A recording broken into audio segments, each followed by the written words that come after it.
Bismillahirrahmanirrahim. Assalamu alaikum everyone. And today Friday and 10th February. So I thought कि कल जो हमने video upload की तो हमने कहा था how to be successful in life का सेकेंड एडिशन मैंने आपको दिया था कि सक्सेसफुल होने के लिए हमें लव्ड वन बनना ज़रूरी है। तो आज फ्राइडे का दिन था, मैंने सोचा अपने बच्चों को, अपने दोस्तों को, अपने टीचर्स को कुछ सूरह इखलास के बारे में बात करें जिसके बेशुमार फ़ायदे हैं। तो बच्चों को मैं बताऊँ कुल हुवल्लाहु अहद जब हम पढ़ते हैं, सबसे पहला क्वेश्चन स्कूल में यही होता है कि हम सबको किसने पैदा किया। तो हम सबको अल्लाह ताला ने पैदा किया। तो अल्लाह ताला की क्या खुसूसियात हैं, क्या फ़ज़ाइल हैं इनकी, अल्लाह ताला की तारीफ़ क्या है। हमने कुल हुवल्लाहु अहद में अल्लाह ताला की बेशुमार तारीफ़ें, मुकम्मल तारीफ़ बयान की गई है। अल्हम्दुलिल्लाहि रब्बिल आलमीन। ये दो जो हम सूरह फातिहा और सूरह इखलास पढ़ते हैं, इन दोनों में हुज़ूर सल्लल्लाहु अलैहि वसल्लम ने फरमाया इनमें शफ़ा है, इसमें शफ़ा है। ये दो सूरतें अगर बीमार के लिए पढ़ी जाएँ तो उसको शफ़ा मिलती है। तो इसकी बेशुमार फ़ज़ाइल हैं। तो आज मैंने सोचा कि फ्राइडे के दिन मैं अपने बच्चों को, अपने दोस्तों को कुछ इसके बारे में हम सूरह इखलास के बारे में बात करें। अल्लाह ताला की क्वालिटीज़ में सबसे पहली जो मैं बात करना चाहूँगा, बेहद मेहरबान, बेहद रहीम और करीम है।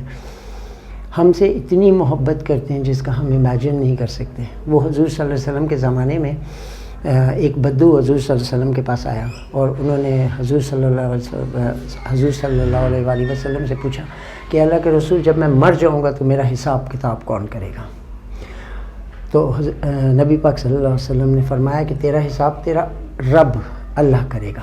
तो उसने कहा वाह, मज़े आ गए, ये तो मौजें हो गई हमारी।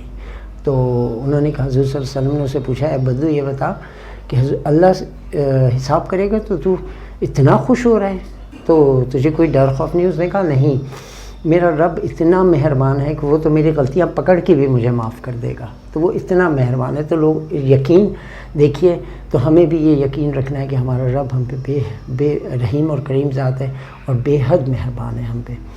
वो हज़रत मूसा अलैहिस्सलाम के दौर में एक मरतबा बारिश नहीं हुई तो सब जमा हुए और क्यों कलीमुल्लाह थे, अल्लाह से हम कलाम होते थे।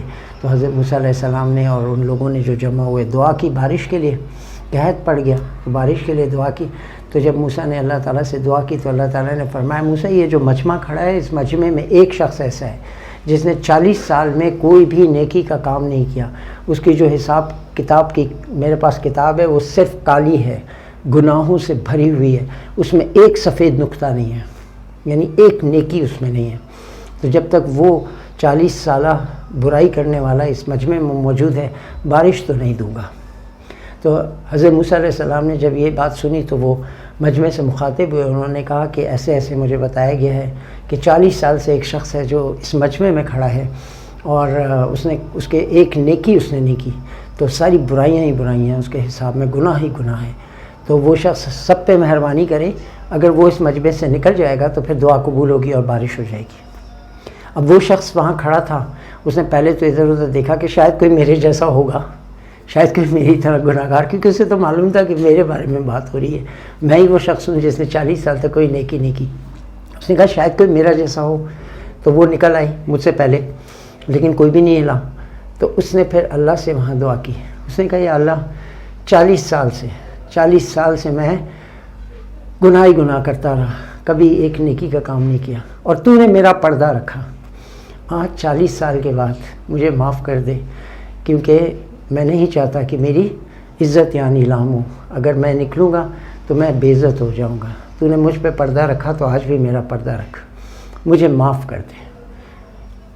कितनी देर लगी उसको माफ़ी मांगने में, मुश्किल से 5 सेकंड भी नहीं लगे और अल्लाह ताला ने फ़ौरन बादल आए और बारिश हो गई।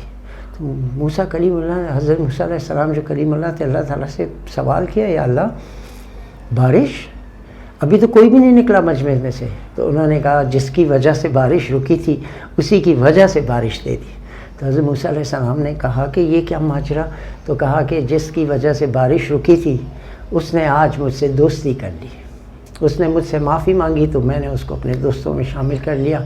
तो एक दफ़ा माफ़ी मांगने से अल्लाह ताला इतना मेहरबान है।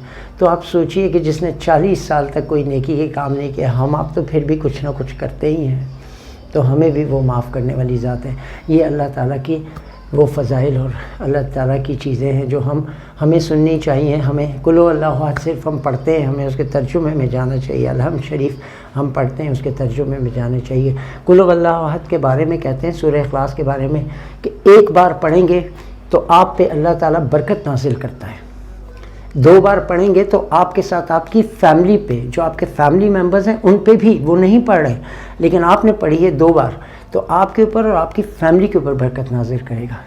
اگر 3 بار پڑھیں گے دل سے, 3 بار سورہ اخلاص پڑھیں گے تو آپ کی فیملی پہ اور آپ کے ہمسایوں پہ جو ہے اللہ تعالیٰ برکتیں نازل کرتا ہے.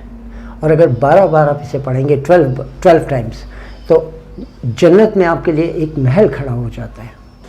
اور اگر آپ 100 بار اسے پڑھتے ہیں 100 ٹائمز سورہ اخلاص, if you will recite 100 times from depth of your heart, تو 25 سال کے گناہ معاف کر دیتا ہے اللہ تعالیٰ. تو سوچئے ہماری عمر کے 25 سال کے جتنے گناہ ہوں گے وہ 100 بار دل سے سورہ اخلاص پڑھنے سے, سمجھ کے پڑھنے سے 25 سال کے گناہ معاف ہوتے ہیں.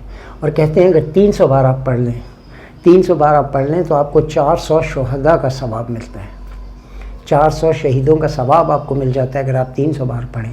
اور کوئی اگر 1000 بار پڑھے, اگر 1000 بار پڑھے تو اس کو, میرے رب کہتے ہیں اس کو اس وقت تک موت نہیں آئے گی جب تک وہ خواب میں جنت میں اپنا گھر نہ دیکھ لے.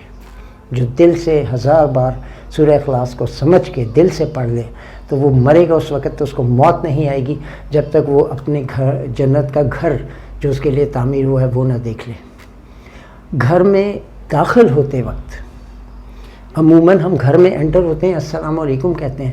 آپ گھر میں داخل ہوتے ہی سب سے پہلے اگر قل هو اللہ احد سورہ اخلاص پڑھیں گے تو آپ پہ اور آپ کے ہمسایوں کی غربت, فکر و فاقہ یہ دور ہو جاتا ہے. اللہ تعالیٰ اس فکر و فاقہ آپ کا دور کرتے ہیں, نہ صرف آپ کا بلکہ آپ کے ہمسایوں کا. آپ کا ہمسایہ خوشحال ہوگا, آپ خوشحال ہوں گے تو آپ کی زندگی آسان ہو جائے گی. تو گھر میں داخل ہوتے وقت اگر سورہ اخلاص پڑھیں گے تو آپ فکر و فاقہ, پاورٹی آپ کی دور ہو جاتی ہے.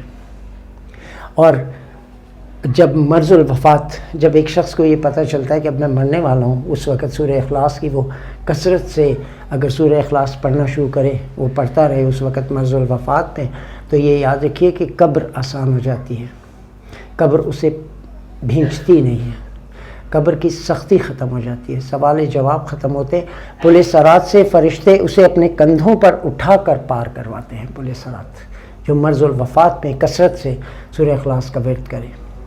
اور آپ یہ یاد رکھیے کہ حضور صلی اللہ علیہ وسلم کا بھی, میں زیادہ آپ لوگوں کو ڈیٹیلز, کیونکہ آپ بچے ہو میرے, آپ بچوں کے لیے میں یہ ویڈیو بنا رہا ہوں, تو حضور صلی اللہ علیہ وسلم نے یہ بھی بتایا ہے کہ جو کثرت سے, یہ تو میں نے آپ کو بتایا 1 بار 2 بار 100 بار 300 بار 1000 بار, جو کثرت سے اپنی زندگی میں سورہ اخلاص کا ورد کرتا رہے, دل سے اسے سمجھ کے پڑھتا رہے, اللہ تعالیٰ کی تعریف بیان کرتا رہے ساری زندگی, تو یہ یقین رکھیں کہ اس کے نماز جنازہ میں صرف انسان نہیں فرشتے بھی شامل ہوتے ہیں. کہ اس کی نماز جنازہ انسان نہیں پڑھتے, صرف اس میں فرشتے بھی شامل ہوتے ہیں. تو یہ ساری چیزیں میں آپ کو بتانا چاہ رہا تھا. آج امید ہے کہ سورہ اخلاص, اس طرح کی صورتوں سے اور بھی چیزیں, یہ ساری چیزیں علماء کرام کی کتابوں سے پڑھی ہیں اور آپ کو میں نے بتائی ہیں. آپ بھی آگے ان کو بیان کیجئے. اگر آپ کو میری ویڈیو پسند آئے تو پلیز اپنی فیملی سے, فرینڈز میں شیئر کیجئے, اور چینل کو سبسکرائب کرنا مت بھولیے گا, اور بیل آئیکن ضرور پریس کیجئے گا. امید ہے کہ اگر آپ کامنٹس میں لکھیں گے تو میں اور صورتوں کے بارے میں بھی آپ کو بتانا ضرور چاہوں گا, تاکہ اور آپ کے پاس کوئی چیز مزید ہو تو وہ پلیز کامنٹس میں مجھے ضرور لکھیے گا. Thank you so much, love you all, take care, اللہ حافظ.